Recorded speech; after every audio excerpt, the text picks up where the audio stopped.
नमस्कार दोस्तों, जय श्री राधे। आप सभी का इस चैनल में बहुत बहुत स्वागत है।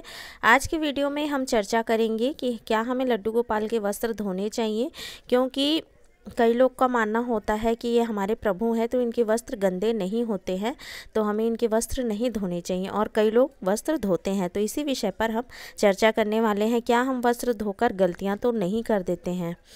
तो दोस्तों, वीडियो अच्छी लगे तो लाइक शेयर, चैनल को सब्सक्राइब करके जाइएगा, साथ ही साथ बेल आइकन को प्रेस कर दीजिएगा। तो यहाँ देखिए हमारे गोविंद बैठे हुए हैं। तो सबसे पहले इन्हीं के वस्त्रों के बारे में बात कर लेते हैं। तो इनके वस्त्र हैं बेबी वाले वस्त्र जो होते हैं ना, वो वाले वस्त्र मैं इनको धारण कराती हूँ, टी शर्ट वगैरह या फिर फ्रॉक वगैरह।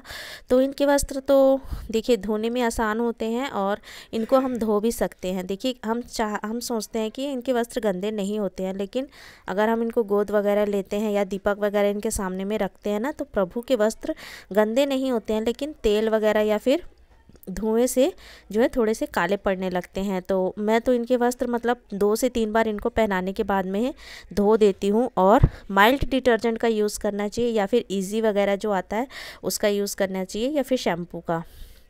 तो और देखिए इस प्रकार के जो वस्त्र होते हैं ना, इनको अगर हम ना धोएं ना तो ही ठीक रहता है। ये जो है इसमें आप देख सकते हो कि कुछ बूटे वगैरह का काम होता है, तो ऐसे वस्त्र हमें ज़्यादातर नहीं धोने चाहिए, और ये हमें ओकेजनली पहनाती हूँ ऐसे वस्त्र। तो ये वस्त्र मैं जो है नहीं धोती हूँ ज़्यादा, क्योंकि इनमें जो है सितारे लगे हैं, देखिए आप लोग, तो ये पूरी तरह से धोने से ख़राब हो जाते हैं और इनमें बहुत ही कच्ची सिलाई होती है। और ये वस्त्र मैंने घर में बनाया है, तो ये भी मैं इनको ओकेजनली ही पहनाती हूँ, और इनको भी नहीं धोती हूँ, क्योंकि इसमें भी ग्लू गन से मैंने फ्लावर चिपकाए हुए हैं। और इस वस्त्र को आप देख सकते हो कि बहुत ही ज़्यादा सॉफ्ट है। तो ये वाले जो वस्त्र है ना, मैं इस प्रकार के वस्त्र जो होते हैं नॉर्मल, उनको वॉश करती हूँ।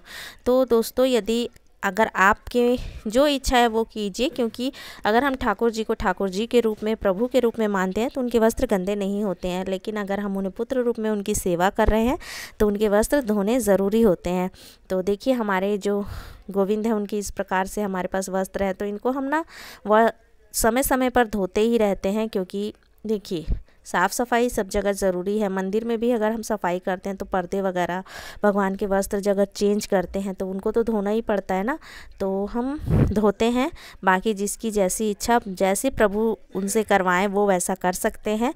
हम किसी को किसी चीज़ के लिए नहीं टोक सकते। कई लोग तो वस्त्रों को सीधा विसर्जित ही करते हैं। तो आपकी जैसी इच्छा आप कीजिए।